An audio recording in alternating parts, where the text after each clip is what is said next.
Single origin coffee is everywhere you look and has become even more popular over the last few years. Here in the UK, every time I go into a coffee chain, they are always banging on about trying their Honduran this or Ethiopian that. Plus, they seem to want me to put some overly sweet syrup in the coffee, completely eradicating the taste. But that's a rant for another day. Coffee prices for beans online can get pretty steep, especially if they're from a limited run or micro lot. I do get a lot of questions on why it's so expensive, so I thought I'd try and answer that question here.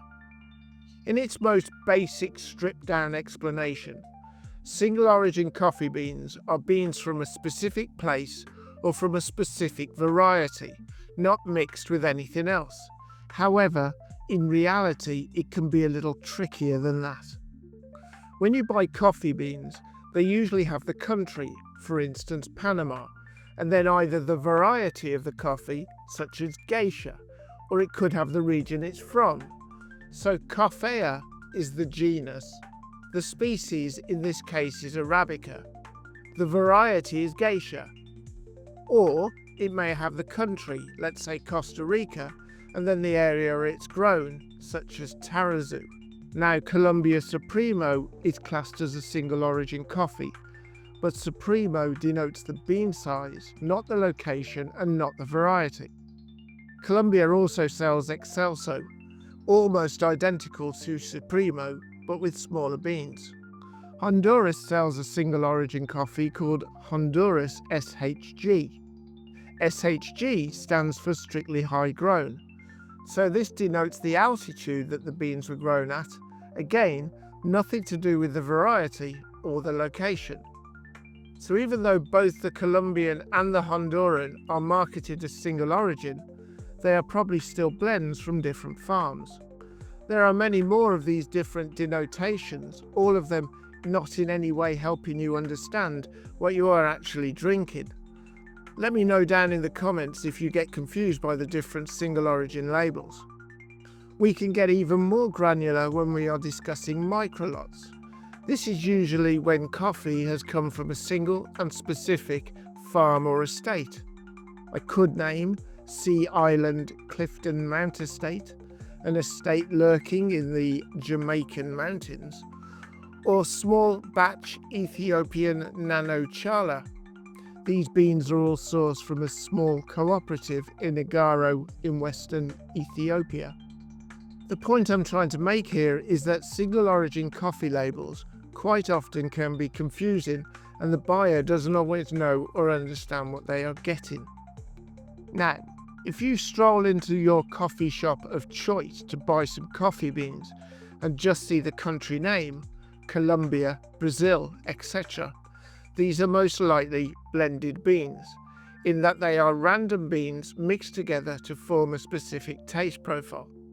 However, single origin coffee beans have their own distinct flavours and aromas and are usually, though not always, unique to the area they are from, or the altitude they are grown at, or the soil type, or the climate, or the variety of Arabica, or Robusta. If you are a coffee drinker, or know coffee drinkers who take their time choosing exactly what to buy, maybe spend a little extra cash, buy online from that cheeky coffee roaster they know about, you or they potentially have become attached to specific coffee regions, be it South America or Africa. Other coffee regions are available. I personally love coffee from Central or South America, Nicaragua, Peru and Mexico being firm favourites. If you haven't reached that stage yet, I think it's worth taking some time to rummage about and find the variety or country that strikes a chord with you. My advice is to start with the different countries before you start narrowing down varieties. So what else makes single origin expensive? Well, the emphasis on sustainable farming, transparency through supply chains, close relationships with farmers, these are all cited as adding to the cost. If the farmer has a fair trade or UTZ or Rainforest Alliance certification, which are not cheap, These will be fed back to the consumer. If the coffee is organic, that will click a few percentage points on top. Is the coffee hand-picked, ensuring only the finest beans make it into your packet? Have they used a less mainstream way of processing your beans, such as carbonic maceration? Is it rare, or is there only a small amount grown each year? All these things will jack up the price of the raw product, and we haven't even shipped it yet, or roasted it. I looked online before making this video at what the current prices were for Jamaican Blue Mountain coffee beans. They range from $34.99 to $48.99 for 227 grams. Now granted, Blue Mountain is pretty expensive at the best of times, but it was interesting the relatively wide range in prices. The price difference would be down to the roaster. Are they a small concern not buying in tons of coffee? What coffee roaster are they using? Is it gas, electric, wood? Are they promising you a taste sensation like no other? This all adds to the cost. So why the surge in popularity? I can remember about 20 years ago, shuffling around tiny exclusive coffee shops in the back streets of large towns, trying to remember how to pronounce Sumatra Mandolin so it looked like I knew what I was talking about. Every person and their dog want to experience the unique and distinctive taste profiles of some obscure coffee beans grown in the back end of India because they heard someone mention how awesome it was when they were last in the pub. This has both positive and some could argue negative repercussions to the coffee market. On the one hand, the consumer has access to more and more different and unusual varieties, and the market for coffee grows. The hard-working coffee producers get paid a fair wage for their product, and their hard work and the economies of their respective country grows. However, coffee is a finite product. As more and more people start buying specialty single-origin coffee beans, the price will inevitably go up. Many would say that the positive definitely outweighs the negative. What do you think? Let me know down below. Anyway, let's finish with exclusivity. Often coffee beans will be expensive for no other reason than they are expensive. Watching Panama Geisha sell at various auction houses will make you faint. Let me give you an example.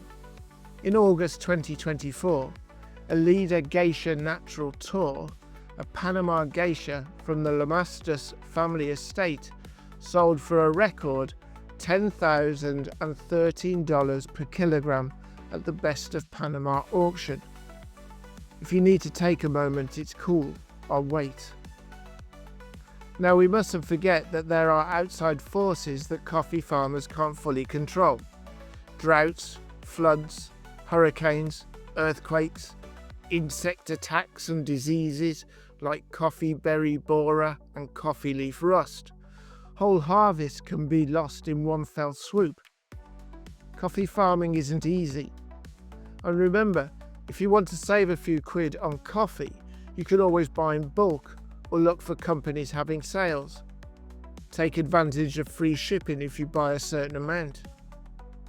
If you buy coffee to drink at home, you'll definitely get more for your money than spending 4 quid on an espresso in some fancy coffee shop. So tell me down in the comments, do you think it's expensive or is it worth the cost? Do you prefer single origin or do you just buy whatever's cheap down the supermarket? Anyway, thanks for taking the time to watch me rambling. Don't go changing. Much love.